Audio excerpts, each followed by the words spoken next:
Thank you, everyone, for joining us for the final webinar of our ad sales webinar series. Today, we're focusing on renewing and repeating the business. So we've walked from going way back to the very beginning, kind of assessing our competition, putting together our packages and our pricing, working with the CRM, getting the meeting, what we do at that meeting, generating proposals, and then closing and renewing and repeating the business.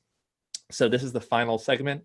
After this webinar is complete, what we're going to do is go ahead and have the recordings posted to YouTube. So for everyone who's asked for recordings or asked for recordings over the past few weeks, we will go ahead and get those posted sometime within the next week or so. So if you ended up missing one or you still have questions, want to go back, refer to one, or pass it on to your team, we will have those on YouTube, on our site, etc. So today we're talking about renewals, just a reminder of where we came from. We're going to kind of revisit a few of these topics, getting into as a little bit of a review. And if somehow you've avoided it, all of these webinars, 10 advantages, what are your advantages as a niche publisher? There are things that you can do that a Google can't do, a Facebook can't do, an ad network can't do. There is a real sincere value to being small and agile. So you can learn about those in 10 advantages. Today, we're going to talk about why clients renew and how we approach that renewal conversation. And clients renew for a few different reasons, and we're going to talk about those reasons and the things that kind of move them toward renewal. But as an overview of what we'll be discussing, first we're going to give a brief review. We're going to talk about why clients renew, material that we should have for a renewal discussion, the process of basically asking it or working toward that renewal, some common pushback. And that's really, the core of this conversation. What's the pushback I'm going to get, and what are some ways to deal with that? And we'll kind of discuss that when we get to that section, and then talk about retention incentives. So we have somebody who's been with us for a while. What are some things we can have in our back pocket to keep them on board if for some reason they're not thinking about renewing or they're thinking about trying something else? We do want to keep them on board because, as we discussed last time, our existing customers are the easiest customers to win, right? Starting all over and getting new customers on board is really tough. If we can keep our existing customers, those are the easiest ones to close, so to speak. So as always, joining us is Annette Batson, the all-star sales rep from Baristanet. And later on today, we also have Brian from Locable. Locable is a CMS similar to WordPress, but hosted.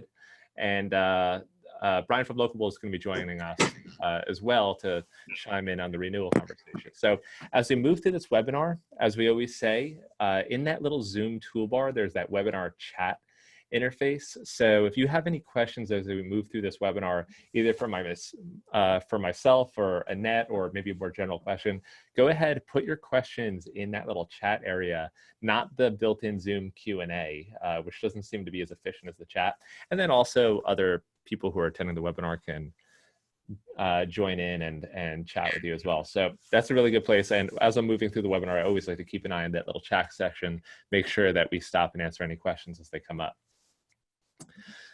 So as a quick review, at the meeting, or really at the end of an effective meeting, right? So this is webinar number 5. If you want to go revisit that at some point, the client has learned about you, your mission, and what makes you different. So specifically your 1 to 3 key differentiators. What are the things that make you different than working with anyone else? So we talk about for Broadstreet, just as an example, we say, hey, we have great customer service. It's virtually unheard of in this industry.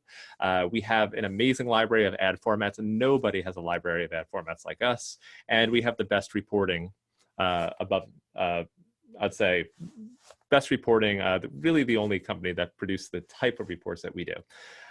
So not to pitch Broadstreet, but those are our 3 differentiators. We do lots of other things, but 3 is digestible. And sometimes if you repeat those things that make you different frequently enough, that's the thing that kind of sinks in. So we really want to make sure that they understand why we're different, what makes us special, important, all of that. But we also have learned and understood the client's needs at the end of the meeting, right? So the client is could be a small business owner, could just be a business owner. This could be,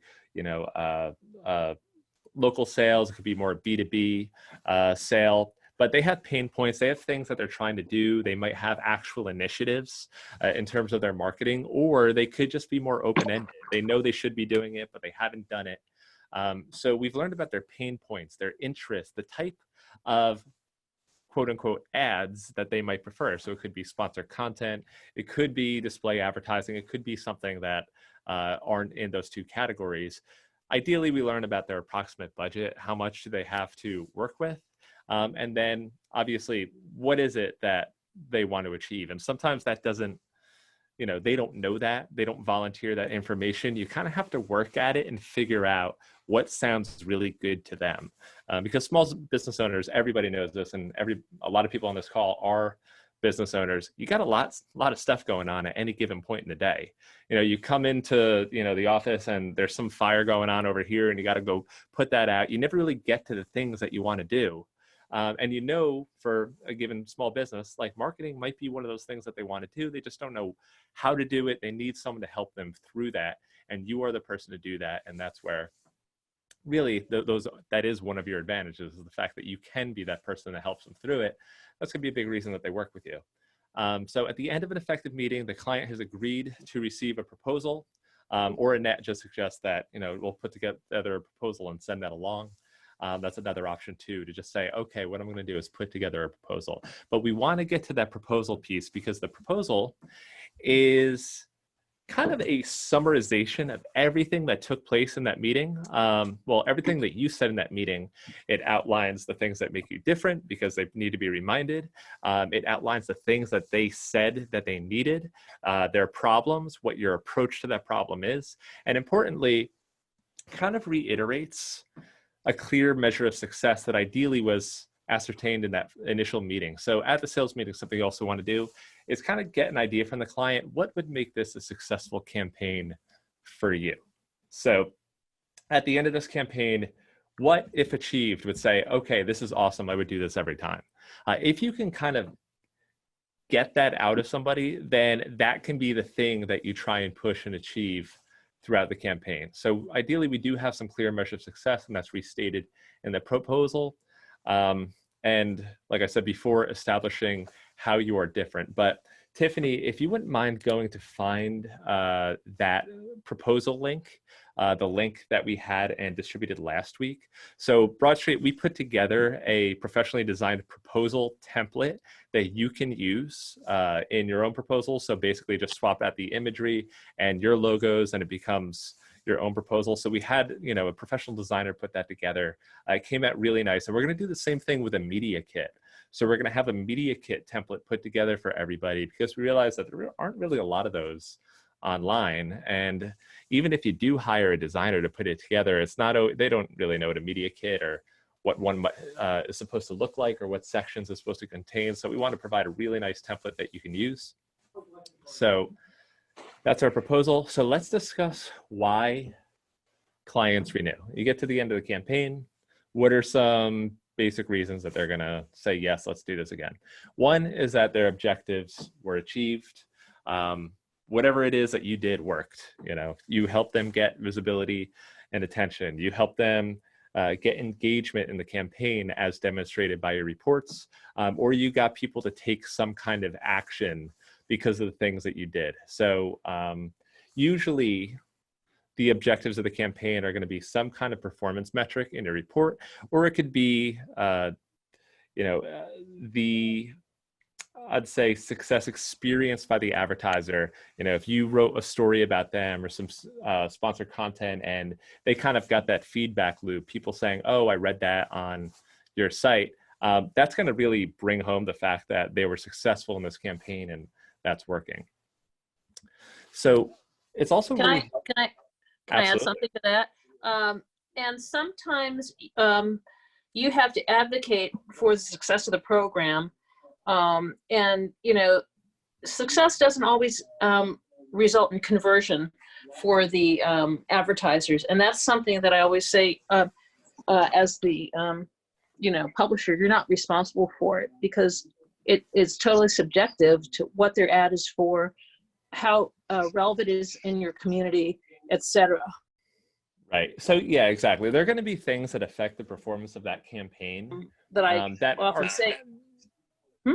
right, that are essentially out of your control. Right.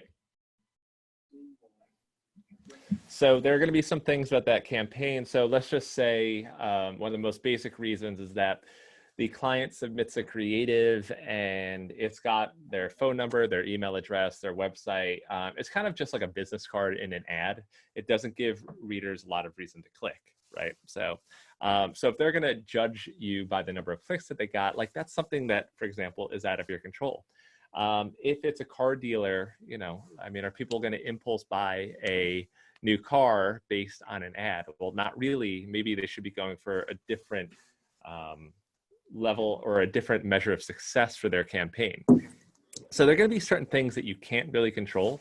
But I think if you do kind of figure out what those things that an advertiser does want to get, and you also set expectations at that meeting, you can find a measure of success that you can work to achieve over the course of the campaign. Annette, can you hear me? Yes, I can hear you. Sorry, I lost you for a while.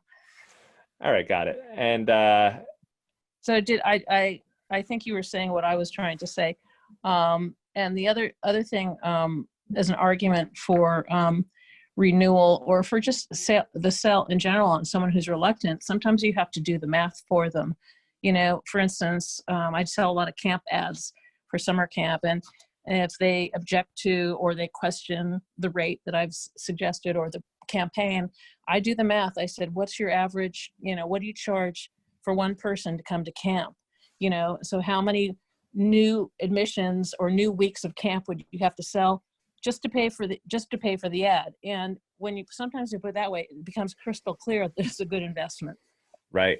Yeah, and that's another item in your sales toolkit. I mean, some people, when they are shown the ROI, you know, maybe at the surface level, $300 or $500 or $1,000 a month sounds like a big deal, but they realize, especially if they do have a bigger ticket item that they're selling, they're going to achieve ROI really quick. So, kind of shift their perspective and help them see that kind of ROI oriented way of looking at a campaign really works out.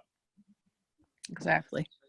So another reason that clients renew is that we've shown we care about their success. And we kind of mentioned at the end of the last, our closing webinar, so we finally got someone on board. Your renewal conversation, right, or your drive toward the renewal essentially starts from the minute that you close them, right? Everything from this point forward, if they're a new client, now we're demonstrating how great we are to work with, right? And one of the most basic things that we can do is check in during the campaign. So if they're running, you know, a month-long campaign, let's check in, you know, every two weeks, at least midway through the campaign. If it's a longer-term campaign, maybe once every 1 or 2 months. And I figure I should, Annette, what's your metric for checking in during a campaign? Do you have any kind of rules of thumb? Yeah, and it all depends on the length of the campaign. If it's a 1-week campaign, I check in on day 2 or 3 to see how things are going. If it's going really well, of course, I give them the great news. If it's not going well, I might immediately try and fix why it's not working well. Either it could be the messaging of the ad, it could be the position of the ad. And I said, you know, for $100 more, you would get like X times more visibility, and try. I